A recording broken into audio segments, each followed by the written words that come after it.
Descifrando el antiguo Egipto.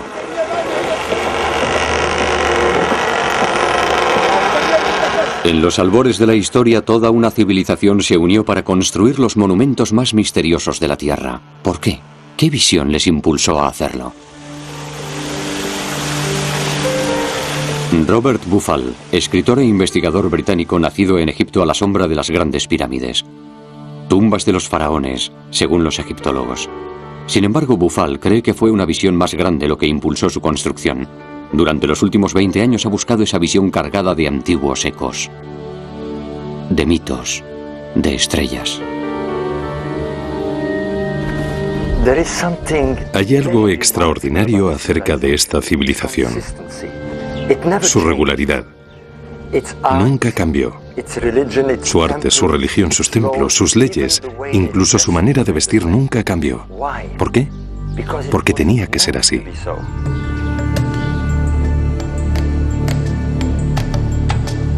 Hace 10 años, Bauval hizo un descubrimiento que despertó la curiosidad del mundo entero. Las misteriosas cámaras del interior de las pirámides de Giza, que antiguamente se pensaba que tenían la función de ventilar, apuntaban a las estrellas. Las del lado sur apuntan a la constelación de Orión y a la estrella Sirio. Para los antiguos egipcios, el dios Osiris y su hijo Horus. Las cámaras del lado norte apuntan a la estrella polar y a la Osa Mayor.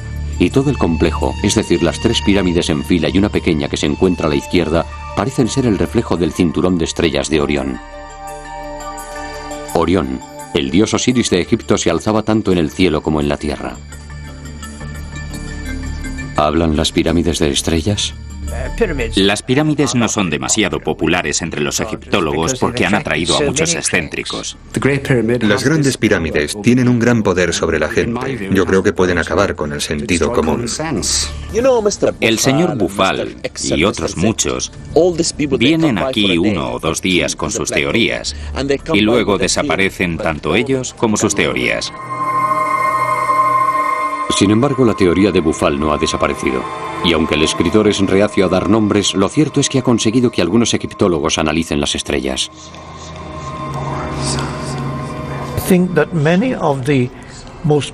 Creo que las ideas más productivas son consideradas al principio descabelladas. Posteriormente, se intentan encontrar errores. Y al final, todo el mundo sabía que la teoría era cierta. El astrónomo británico Archie Roy ha descubierto una nueva rama de la ciencia, la arqueoastrología, que estudia cómo los antiguos pueblos interpretaban el firmamento y cómo expresaban su admiración mediante sus monumentos. Se valen de ordenadores para recrear los cielos del pasado para descubrir lo que pudieron significar en la antigüedad. Por desgracia, hay una tendencia entre los egiptólogos, que no tienen una gran formación en astronomía, a no creer que los acontecimientos astronómicos controlaron los acontecimientos terrestres. Lo que ocurre es que hemos dejado de observar la naturaleza. Hemos dejado de observar el cielo, el sol. La gente apenas ve amanecer en las ciudades. Ya no hay inundaciones en Egipto, son controladas por presas. No observamos la naturaleza que nos rodea. Pero los egipcios eran maestros de la observación.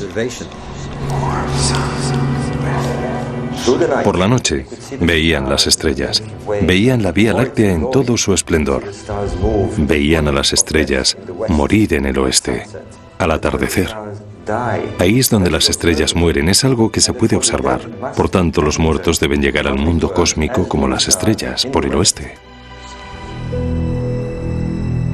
Egipto era profundamente consciente del universo que lo rodeaba y se sentía dominado por las leyes del orden cósmico. Este orden cósmico fue establecido al principio de los tiempos. Este orden era perfecto y mantenía la armonía y el equilibrio entre el mundo natural y el cosmos. Tal como es arriba, lo es abajo. La diosa Maat dominaba el mundo de los dioses y también el inferior. El orden cósmico, o Maat, la idea con la que los egipcios tocaron la eternidad y los movimientos lentos y majestuosos del tiempo. Los egipcios veían el mundo y el tiempo de una manera muy diferente. Nosotros corremos hacia Dios sabe dónde, siempre hacia adelante, y nunca volvemos al punto de origen. Ellos veían el tiempo en ciclos que volvían continuamente al punto de origen. Estos ciclos de tiempo quedaron grabados en el mito de la creación de Egipto. Al principio surgió un montículo de un océano de caos. Sobre él apareció el Creador, el dios del sol Ra. La primera salida de sol se produce en este montículo. Y la primera aparición de vida, con un ave mágica, un ave de fuego, el ave fénix, llega y emite el primer sonido. Así comienza el tiempo.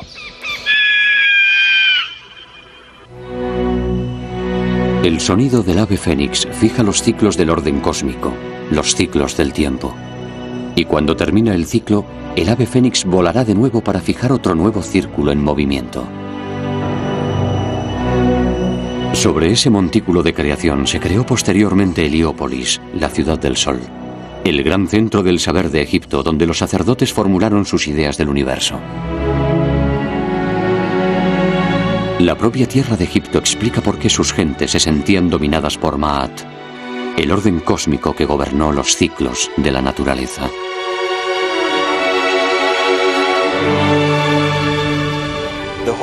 Todo Egipto sería así, de no haber sido por un milagro de la naturaleza.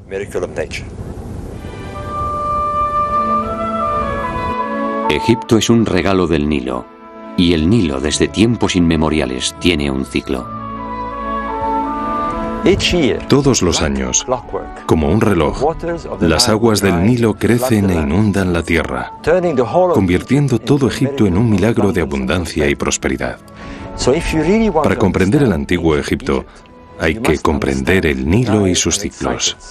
Esa es la clave de Egipto, su magia, su sabiduría y sobre todo, su concepto cíclico del tiempo y de la eternidad. Por eso, no es de extrañar que se centraran en este milagro anual. Un milagro anual. Todos los años, cuando un sol abrasador alcanzaba el solsticio de verano a mediados de junio, Egipto estaba reseco y azotado por el calor de un sol abrasador. Todos los años el Nilo se reducía a un hilo de agua y los hombres y los animales luchaban por sobrevivir.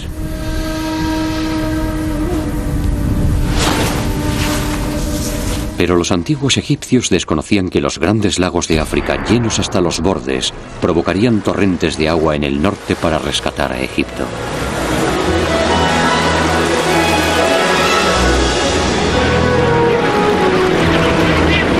Todos los años, Egipto renacía. Así expresaba su sobrecogimiento por el milagro anual de la resurrección de sus dioses. Verde como las nuevas cosechas era el dios del renacer, el señor de la vida eterna, Osiris. Bandadas de ibis llegaban antes de la inundación como si fueran heraldos de un inminente renacer y como símbolo del gran Tod, el señor de la sabiduría y heraldo de los dioses. Los antiguos egipcios eran unos magníficos observadores de la naturaleza y no pudieron evitar darse cuenta de que el ciclo del Nilo coincidía con el ciclo del Sol y las estrellas. Asimismo, Egipto vio elementos cósmicos aún más grandes en el ritual anual del renacimiento. La estrella más brillante del cielo, Sirio, no se veía durante 70 días. Pero al comienzo del solsticio de verano, justo antes de la salida del sol y la llegada de las inundaciones, Sirio reaparecería de repente y brillaría sobre el horizonte. Estos 70 días eran considerados un periodo de magia y metamorfosis de la estrella. Estos 70 días eran tan importantes que cuando preparaban a las momias, las dejaban durante 70 días antes de celebrar el renacer. Y esperaban. Y por un maravilloso milagro, la estrella reaparecía. Cuando el sol se alzaba con el solsticio de verano y cuando la inundación se producía. No es de extrañar que esta estrella se convirtiera en la estrella del renacer en uno de los grandes mitos del hombre. El mito del primer tiempo, el Zep-Tepi, o la Edad de Oro, es decir, cuando los dioses dominaban la tierra y Osiris y su consorte Isis trajeron esplendor, sabiduría y conocimiento a la tierra de Egipto. Pero Set, su hermano, creció lleno de celos y sintiéndose traicionado, por lo que mató a Osiris. El mundo se sumió en un caos cuando Set cortó el cuerpo de Osiris y escondió sus trozos y su sangre por todo Egipto. Pero Isis, su fiel consorte, le buscó por cada rincón, reunió los trozos de su amado Osiris y los envolvió en lino haciendo de él la primera momia de la vida eterna. Sin embargo, no pudo encontrar el falo, por lo que fabricó un falo de oro que la fecundó con su simiente y dio a luz a un hijo de Osiris, Horus, el hijo divino.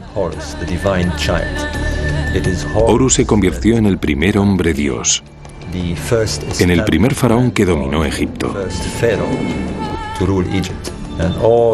Todos los faraones que le siguieron se creyeron reencarnaciones de Horus.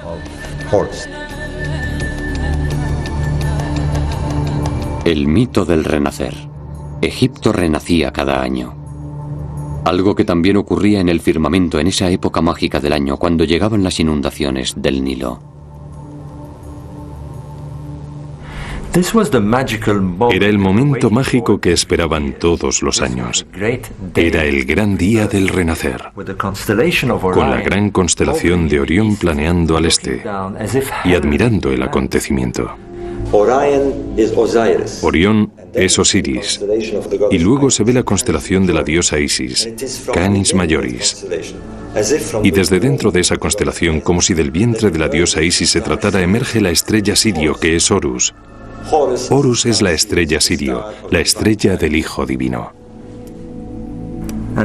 Y eso era lo que veían, el brillo de la estrella de Horus, la estrella Sirio, su luz apareciendo por primera vez al amanecer, mezclándose con los rayos del nuevo sol del solsticio de verano.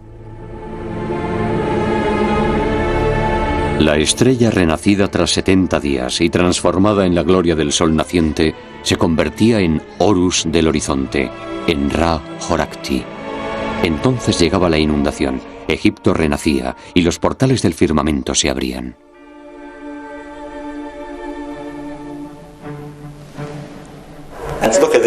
Y miren esto, aquí está Set bendiciendo al faraón en oposición a Horus, su archienemigo. Esto significa que orden y desorden forman parte del equilibrio cósmico, y Set tiene un importante papel en esta forma estelar, la constelación de la Osa Mayor. Los egipcios también la llamaban la pierna. Una de las cámaras de las pirámides de Giza apunta a ella, la de enfrente apunta a Sirio, convirtiendo este monumento en una metáfora de la resurrección, de la búsqueda de la vida eterna, cuando las almas iban al reino de Osiris y se unían a las estrellas del cielo. Pero, ¿en qué parte del cielo? Esta cámara de la pirámide parece tener la respuesta.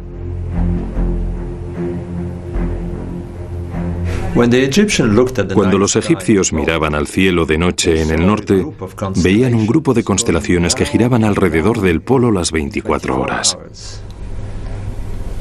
Se trataba de las estrellas circumpolares, que los egipcios llamaban las imperecederas, las estrellas que nunca morían. Y esto se explica porque esas estrellas nunca se ponen. Por tanto, no es de extrañar que se quisieran unir a estas estrellas eternas. Entonces ahora sabemos que era un importante ritual que implicaba que esas estrellas se alinearan con las pirámides y los templos. El faraón y una sacerdotisa que representaba a una diosa llamada Shashet estiraban una cuerda para definir la dirección del templo, para que se alineara con las estrellas. Y a eso apuntaba. Apuntaba al grupo de estrellas que giraban en torno al polo, a las imperecederas, a las estrellas que nunca se ponían. Pero sobre todo apuntaba a esta constelación, la constelación que nosotros conocemos como Osa Mayor y que ellos conocían como la pierna. Pero también había otra razón para que se dirigieran a esas estrellas. Las estrellas circumpolares giran y giran las 24 horas, por lo que se pueden utilizar a modo de reloj. Pero los egipcios también se dieron cuenta de la posición entre la estrella que veían en la Osa Mayor y la estrella Sirio. Era un ángulo de casi 90 grados, como la mitad de un cuadrado. Por tanto, lo que hacían cuando una estrella determinada estaba en un lugar determinado era predecir la salida de Sirio.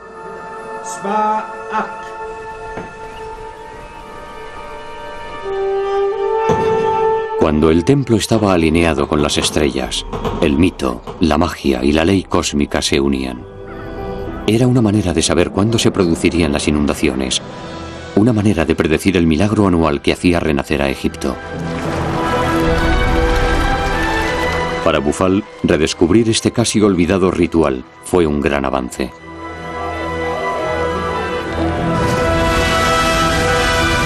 Y aquí está Saset, que alinea el templo a las estrellas de la Osa Mayor. Está escrito por todas partes. El segundo descubrimiento se produjo cuando encontró códigos grabados en las piedras. Este es el faraón Djoser, que inició la época de las grandes pirámides. Esta estatua se encontró también en un misterioso cubículo de piedra apoyado en su pirámide en un extraño ángulo.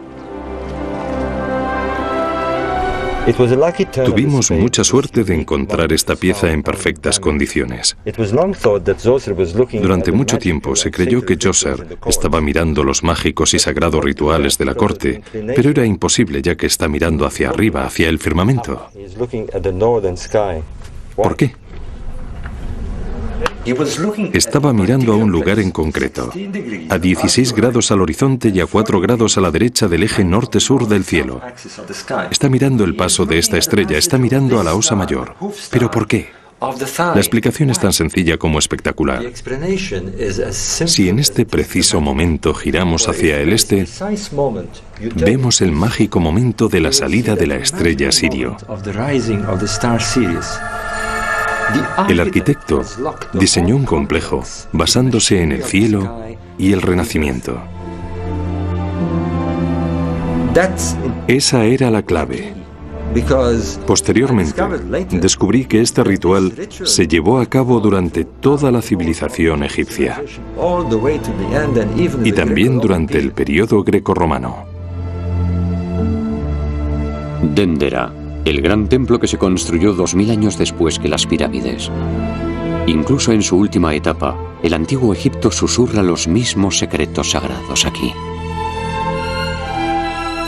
Este templo tiene su eje principal alineado con la Osa Mayor, hacia el norte. Y esta es Saset, la diosa que hace coincidir el templo con las estrellas de la Osa Mayor. Está escrito por todas partes. Aquí se explica con todo tipo de detalles. La otra alineación del templo es con la estrella Sirio.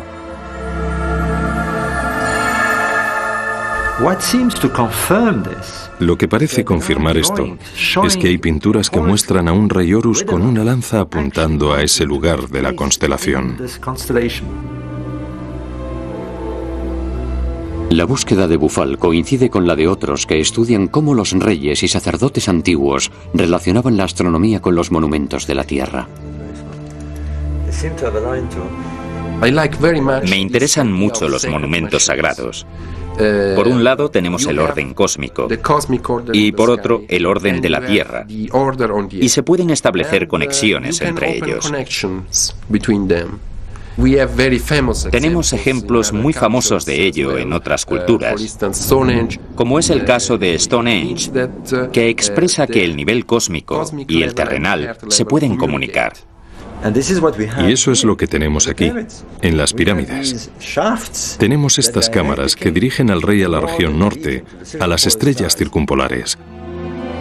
En el libro de los muertos de Egipto se revela el secreto de las pirámides de Giza. La clave está en un espectáculo dramático de muerte y renacimiento.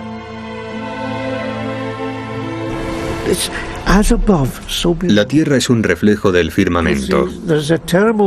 Hoy en día Hay mucha gente que cree que eran solo antiguas supersticiones de los pueblos primitivos. Pero lo cierto es que también en esa época hubo Einsteins. Mediante la recreación de un antiguo ritual, Bufal llega a nuevas conclusiones, sobre todo en cuanto a la diosa Sashet y a las estrellas. Sashet, pero aquí está anotando los aniversarios, las grandes festividades de Heb-Sed. Sashet tiene otra importante misión: anotar los años de reinado del rey, lo que tiene unas implicaciones tremendas, ya que eso significaba que ostentaba el poder de decidir cuánto tiempo duraría su reinado, cuánto tiempo viviría, los años de su vida. Eso era lo que significaba. Esto también está relacionado con ello. El primer complejo de pirámides, la pirámide de Djoser en Saqqara. Aquí tuvo que demostrar su virilidad y su poder. Aquí tuvieron lugar grandes celebraciones, rituales, procesiones. También vinieron princesas y sacerdotes. Era como las corridas de toros. El público esperaba al rey, que salía al final casi desnudo, con solo un pequeño taparrabos y paseándose por toda la corte, un microcosmos de Egipto. Y si podía, demostraba su fortaleza, a veces incluso corriendo delante de un toro salvaje. Entonces, las multitudes le aplaudían. Pero si no lo conseguía, si consideraban al rey viejo o incapaz, el país sufriría el mismo destino y no lo permitían. Y las consecuencias eran terribles. El sacrificio del rey también se ha dado en otras culturas. Entre los celtas, los espartanos, los vikingos e incluso entre los dinka africanos hace poco más de un siglo. En el antiguo Egipto se podía acabar muy pronto con el rey. Pero el ritual de Heb-Sed siguió siendo muy importante en Egipto y otra razón para alinear los monumentos con el firmamento.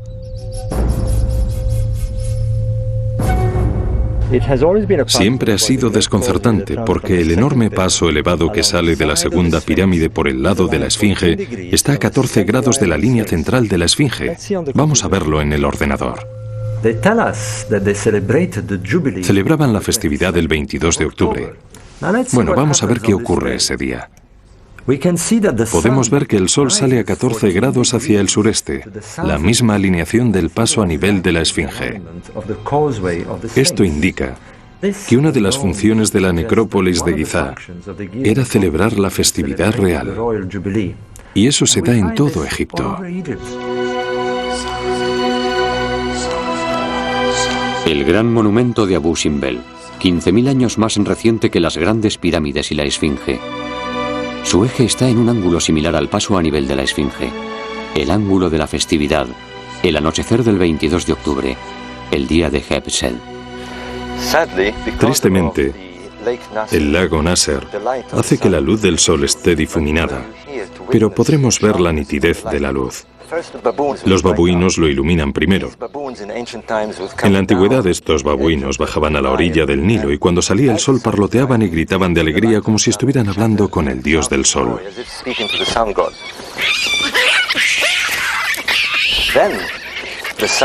Después, la luz solar desciende y brilla sobre Ra Horakhti y sobre el disco solar que tiene sobre la cabeza.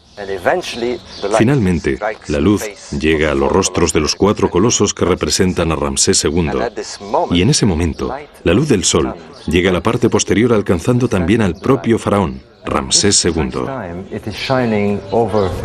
Y así, iluminado con Ra Horakhti, aparece el dios del sol a la luz del sol.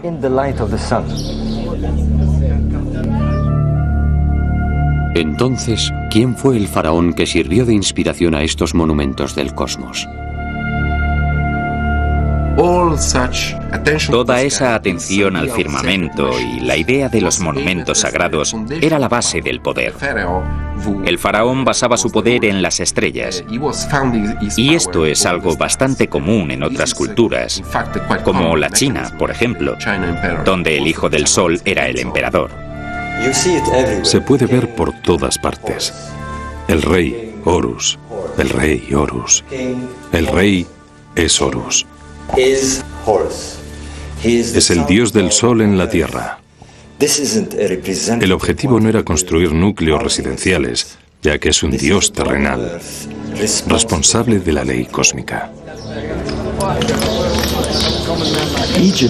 Egipto creía que la Tierra era un reflejo del paisaje celestial y que todos los cambios que ocurrían en el cielo, los ciclos del Sol y los cambios de las estrellas debían reflejarse en la Tierra.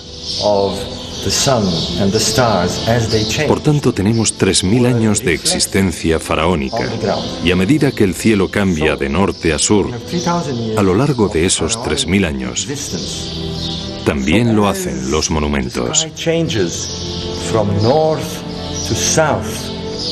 Y los lugares originales no solo cambian de ubicación, sino también de orientación, para una perfecta sincronía con el cosmos.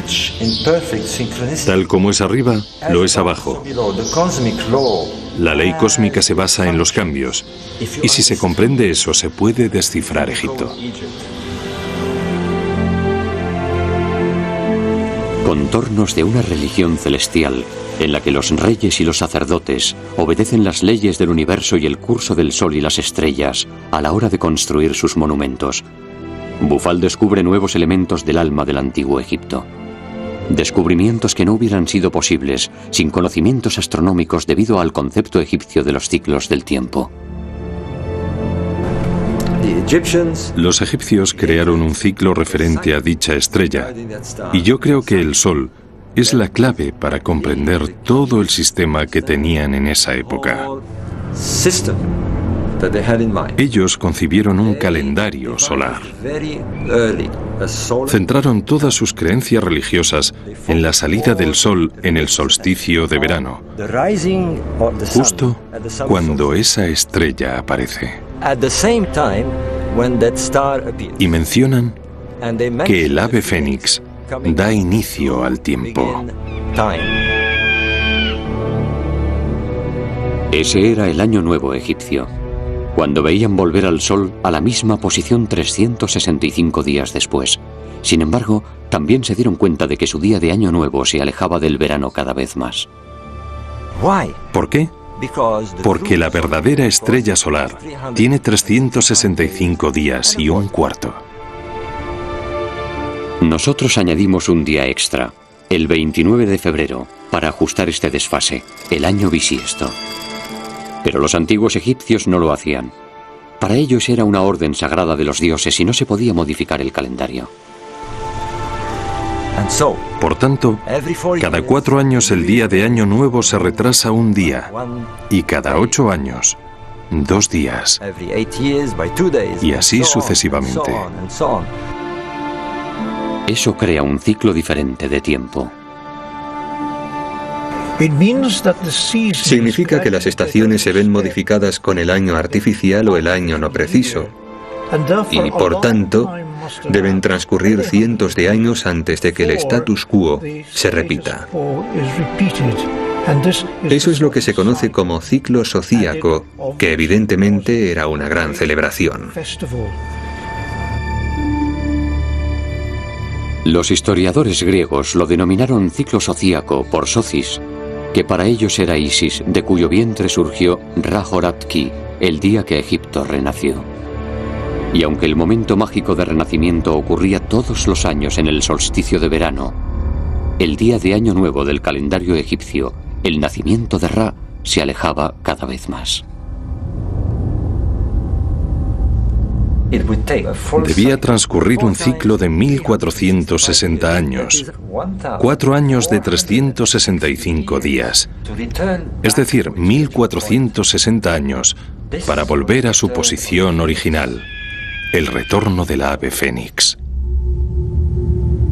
El ciclo comienza el 21 de junio, cuando el sol sale por el norte. Perdiendo un día cada 4 años, cada nueva generación de egipcios veía el día de Año Nuevo después y la salida del sol más lejos del norte. A lo largo de los siglos, el Año Nuevo se acercaba cada vez más al invierno. El sol salía cada vez más cerca del sur, hasta alcanzar el solsticio de invierno después de 730 años. Y después volvía al norte, y el Año Nuevo se empezaba a acercar de nuevo al solsticio de verano. Completaba el ciclo 1460 años después. Es el encuentro del Sol con la estrella Sirio y el desbordamiento del Nilo. Pero, ¿qué ocurría entonces? Por los griegos que visitaron Egipto en el último período, sabemos que el principio o fin de ese ciclo, que los griegos conocían como ciclo zodíaco, fue en el año 139. Tenemos una fecha de referencia, el año 139 después de Cristo. Los romanos describen Egipto en una explosión de celebración. Había empezado otro ciclo, 1460 años antes, en el 1320 a.C. 730 años antes, el día de Año Nuevo había caído en el solsticio de invierno, en el 2050 a.C. Por tanto, otros 730 años nos situaría en el 2780 a.C. ¿Qué ocurría en esas fechas? Bueno, en el año 2780 a.C. vemos una gran actividad, una explosión de construcción. Se construyen pirámides en el norte, el templo de Heliópolis, la ciudad de Memphis, los templos solares de Abu Ghorab. Siglos antes, la capital de Egipto se había trasladado de Hieracómpolis, en el sur, al norte. Fue entonces cuando comenzó la época de las grandes pirámides. Aquí empezó todo. En el 2800 a.C. hubo una fiebre de construcción, una explosión que transformó todo el paisaje. Y este es el primer complejo de pirámides en la historia de Egipto. El complejo era un recinto amurallado lleno de protuberancias, entradas y paneles. Si se cuentan los paneles de los 4 lados de la muralla, vemos que hay 1460. El ciclo del Fénix zodíaco. ¿Puede tratarse de una coincidencia?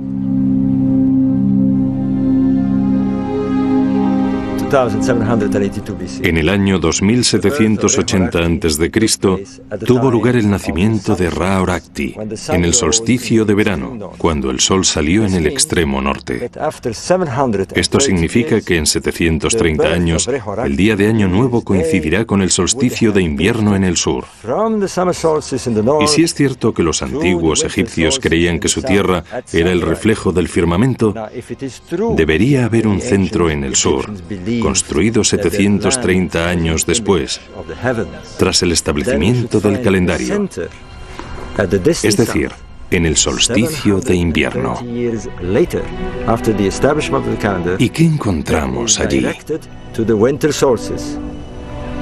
El centro de Karnak, que se empezó a construir en el año 2050 a.C., justamente 730 años después del establecimiento del calendario.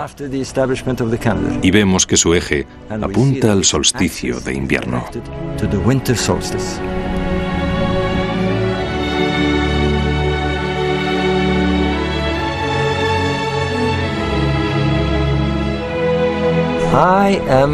Estoy convencido que el deber de estos grandes reyes solares de Egipto era conservar el orden cósmico y seguir sus cambios a lo largo del tiempo. Estoy convencido de ello. No querían construir núcleos residenciales, sino edificaciones para el sol, para el regreso del ave fénix, que tenía lugar en esas fechas predeterminadas.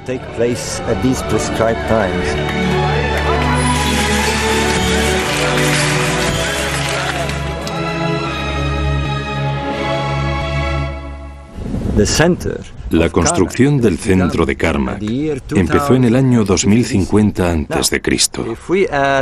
Y si añadimos 730 años, nos situamos en el 1320 a.C. Deberían producirse algunos acontecimientos mayores, como que un faraón trasladara la capital del sur al norte. ¿Y con qué nos encontramos? Con el herético faraón Ajenatón, que trasladó la capital a una nueva ciudad, a Tel el Amarna. En el decenio anterior al año 1320, cuando se produce el gran nacimiento de Ra y termina el ciclo sociaco, aparece la figura más enigmática de la historia de Egipto, Ajenatón. Introdujo cambios espectaculares. Los egipcios adoraban a muchos dioses, pero él les dijo, no, debéis adorar a un Dios universal. Era un hombre muy profundo que creyó en las cosas que creemos hoy en día, un Dios universal. Y por eso yo siempre digo que hay que reconocer la superioridad de Ajenatón. Ajenatón se deshace de todo tipo de iconografía, conservando únicamente el disco solar como imagen del dios del sol. Y después hace algo aún más radical. Hay que entender el modo de pensar de este enigmático faraón. Ha habido 1400 años de espera para que se reinstaure por sí mismo el orden cósmico. Y él es el elegido. Es el faraón que nace en esa época. Debía de creer que era una especie de Mesías solar, el responsable de reinstaurar el orden. Esa fue la gran visión de Ajenatón, y quería hacerlo con tal fervor que fue contra todos sus consejeros y se llevó a todos los sacerdotes, a toda la nobleza y a toda su familia en un éxodo masivo a una nueva ciudad, Tel el Amarna, donde manda construir un templo en honor al dios solar, el Atón. ¿Podría el ciclo sociaco que se acercaba a su fin haber inspirado la revolución de Ajenatón?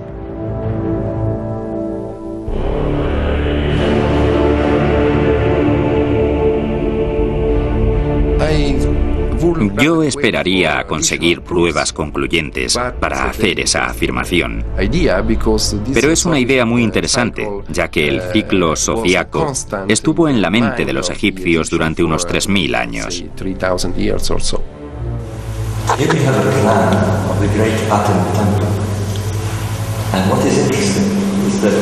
Lo más interesante son los 730 altares, de nuevo el número sociaco. Se trata de un periodo que ha fascinado a generación tras generación, pero no hay nada más fascinante que la enigmática reina Nefertiti, que probablemente se bañaba ahí, en esa piscina.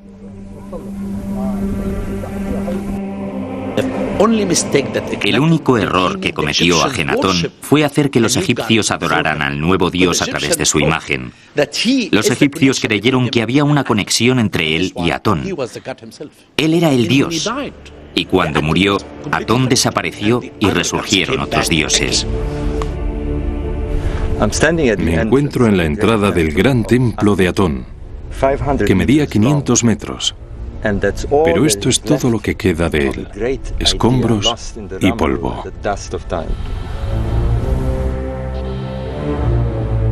El año posterior a la muerte de Ajenatón es el 1320. Es una época de revueltas, de luchas civiles e incluso de invasiones. La ideología sociaca parece desvanecerse.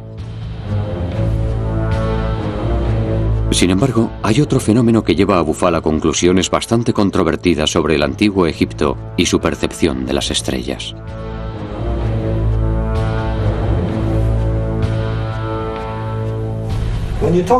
Cuando se refieren a las estrellas, no se refieren solamente a su viaje por el cielo. Hay que tener en cuenta otra cosa. ¿Recuerdan esto? Una peonza. Imaginen que esta es la Tierra y que cada vuelta es un día. Miren qué ocurre. Es muy sencillo para los astrónomos. Lentamente el eje de la Tierra cambia de dirección, por lo que se anticipa un poco año tras año la época de los equinoccios. Y el efecto de esto es que las estrellas parecen moverse lentamente en un ciclo de 26.000 años que llamamos precesión. La precesión hace que nuestro Sol parezca salir en diferentes constelaciones en periodos de 2000 años y que las estrellas asciendan o desciendan según las épocas.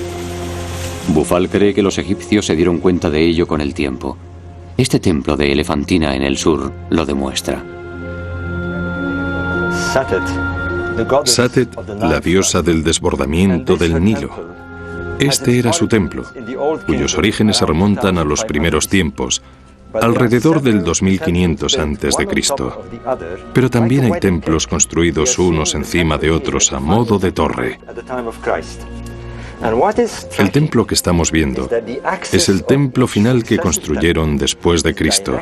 Lo más interesante es el eje de los templos sucesivos, ya que se dirigen a la estrella Sirio, lo que demuestra su obsesión por dicha estrella y cómo la observaron en las diferentes épocas. Se puede ver en Dendera o en el templo de Karnak. Aquí también se puede apreciar cómo el eje del templo cambia en la dirección de la estrella del norte. Si el antiguo Egipto percibió la precesión a lo largo del milenio, Bufal puede estar ante una impresionante conclusión relacionada con el núcleo del ser, donde todos los mitos convergen, el Zep-Tepi, o primer tiempo. El antiguo Egipto creía que aquí es donde todo empezó, el montículo de la creación. Pero ¿cuándo empezó? Hay una gran controversia sobre la época de la Esfinge.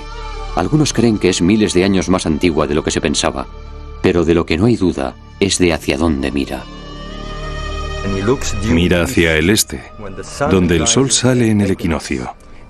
Evidentemente es un fechador de tiempo, pero un tiempo inicial, el comienzo de los tiempos, el Zep-Tepi, cuando el rey león de la tierra miró a los leones cósmicos y al sol del firmamento en el año 11.500 a.C. 11.500 a.C. Los astrólogos llamarían a esta época la época de Leo, porque el sol salió en esa constelación. Y si el antiguo Egipto creía en la idea de tal como es arriba, lo es abajo, el león de la tierra miraría al león del firmamento. La idea de ser un león.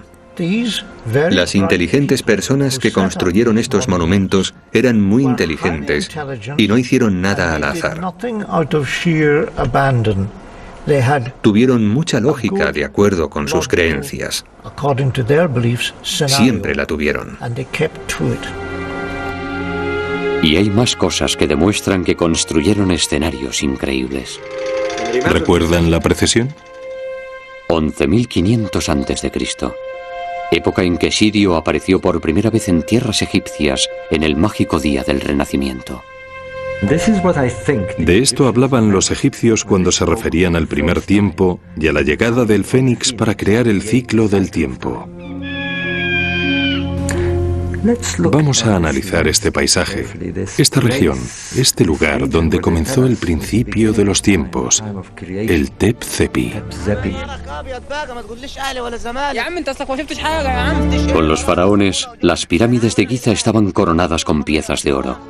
Los egiptólogos se han empezado a preguntar si era para conectarlas con otros monumentos que se encontraran a la vista. El padre de la astronomía, el griego Euxodo, describe una torre enorme donde los sacerdotes egipcios iban a observar las estrellas, en un lugar conocido antiguamente como Letópolis, a unos 30 kilómetros al norte de las grandes pirámides. Su diagonal apuntaba al gran templo de Heliópolis. Las tres formaban un triángulo recto, visible día y noche, ya que el sol y la luna iluminaban sus extremos dorados. Imaginen que están en Letópolis en aquella época, en el año 11.500 a.C., y que se encontraran mirando al sur. ¿Qué verían? Un paisaje muy parecido al del cielo, el Nilo alineado con la Vía Láctea, las tres estrellas del cinturón de Orión justo en el mismo ángulo, y en la misma configuración que las pirámides de la Tierra. Y al este, esto es lo que habría. La constelación de Leo. Este Orakti en el cielo justamente sobre el templo de Ra Orakti. Y un poco más tarde se vería el sol resplandecer sobre el templo. Todo no puede ser coincidencia. El firmamento, encerrado en la imagen de un increíble y distante pasado. Bufal tiene todavía más razones que apuntan al año 11.500 a.C. Para los antiguos egipcios, los 70 días en que la estrella Sirio desaparecía del cielo eran cruciales. Momificación. Todo Egipto esperaba el momento del renacer durante esos 70 días. Ahora veamos qué ocurre en el cielo durante esos 70 días. El sol está aquí, en esta posición en Leo, cuando la estrella renace al amanecer. Pero vamos a ver qué pasa 70 días antes. Todo el paisaje solar parece escabullirse a medida que hacemos retroceder al sol. Estaría por aquí, en el lado oeste de la Vía Láctea. Si la teoría de tal como es arriba lo es abajo se demuestra, el oeste de la Vía Láctea nos debería llevar al oeste del Nilo. Si esta teoría es correcta, estas tres estrellas representan a las tres pirámides de la Tierra. Sabemos que las pirámides están a unos 950 metros de distancia. Si utilizamos la misma escala, esta distancia debería ser unos 9,5 kilómetros. Por tanto, deberíamos encontrar algún templo del Sol, algún puerto donde el Sol esté a punto de atravesar la Vía Láctea e ir hacia la constelación de Leo, el templo de Orakti en el cielo. Pues bien, vamos a ver lo que hay en la Tierra. Tal y como creíamos, aquí lo tenemos, el templo solar de Abu Ghorab. Si seguimos la alineación de este eje, vemos que hay exactamente 9,5 kilómetros de distancia con las grandes pirámides de Giza. Esta zona de aquí parece un puerto religioso, donde habría barcos y un paso elevado rumbo a Heliópolis en esa dirección. Estamos ante un paisaje interrelacionado. Heliópolis, Giza, Abu Ghorab, que parece reflejar exactamente el paisaje solar. ¿Un espejo del cielo del 11.500 a.C.? Parece bastante rocambolesco. ¿Sugiere Bufal que estos monumentos fueron construidos miles de años antes de lo que se pensaba? Todo empezó aquí, en el año 2800 a.C. No, a excepción de la Esfinge, quizás. Es el primer complejo de pirámides de toda la historia de Egipto. Su teoría sugiere que en los albores de la historia, Egipto sintió la necesidad de grabar determinados recuerdos en piedras de miles de años de antigüedad, con el objeto de recordar siempre cómo empezó todo. La Génesis. Pero, ¿ocurrió tal acontecimiento? Egipto experimentó unos cambios enormes y espectaculares a finales de la época glaciar, ya que enormes inundaciones cubrieron las llanuras. La época en que el hielo empezó a derretirse, cuando los polos tomaron nuevas posiciones, cuando algo exterminó a los animales de Norteamérica. Los mamíferos que eran más grandes que los coyotes se extinguieron. Y ese es el efecto de una gran catástrofe. Cuando la temperatura media del mundo no bajaba de los 5 grados. Y ese cambio se produjo en un periodo de 3 años a un par de décadas únicamente. El fin repentino de la época glaciar. Alrededor del 11.000 a.C., cuando los niveles del mar subieron y dieron lugar en unas cuantas décadas al Mar del Norte y al Báltico. Asimismo ocurrió en el corazón de África. Los grandes lagos crecieron y se unieron unos a otros. Lluvias torrenciales inundaron el África central y una enorme corriente llenó primero las cuencas de los pantanos y después llegó a los valles, dando lugar al pequeño Nilo Azul, que nace en Etiopía.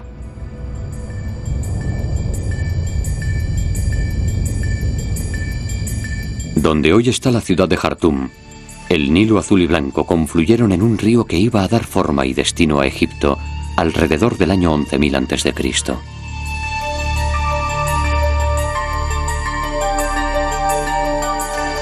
¿Fue esto el Zep-Tepi, el origen de los tiempos? Pero ¿cómo una sociedad primitiva conserva la memoria de miles de años? Imposible. Pero el antiguo Egipto y lo que lo precedió no solo registró los años, registró los ciclos del tiempo, los ciclos zodíacos. En los albores de la historia, el faraón Djoser lo hizo con el primer complejo de las grandes pirámides. Pero si sabían aquello entonces, ¿conocerían también el ciclo anterior y el anterior? El origen de los tiempos. Bufal encuentra la conmemoración en sus mitos y monumentos y también en las estrellas.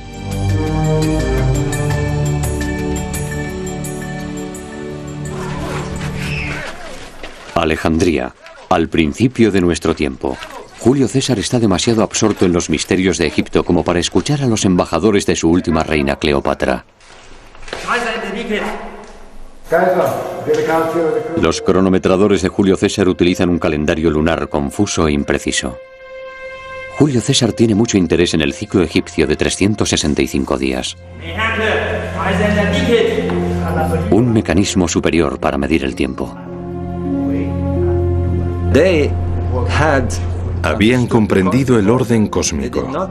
No necesitaban modificar el calendario. Tenían un calendario que se restablecía a sí mismo cada 1460 años más o menos.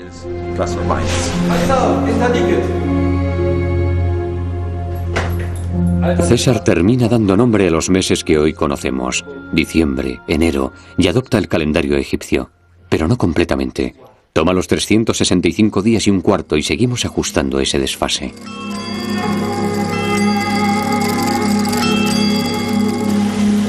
A diferencia de los grandes ciclos egipcios de tiempo, nuestro tiempo va hacia adelante. Dios sabe dónde.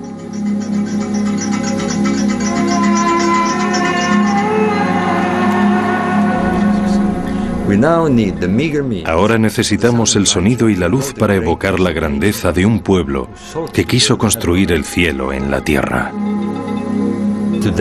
Hoy apenas alcanzamos a ver las estrellas y mucho menos la Vía Láctea.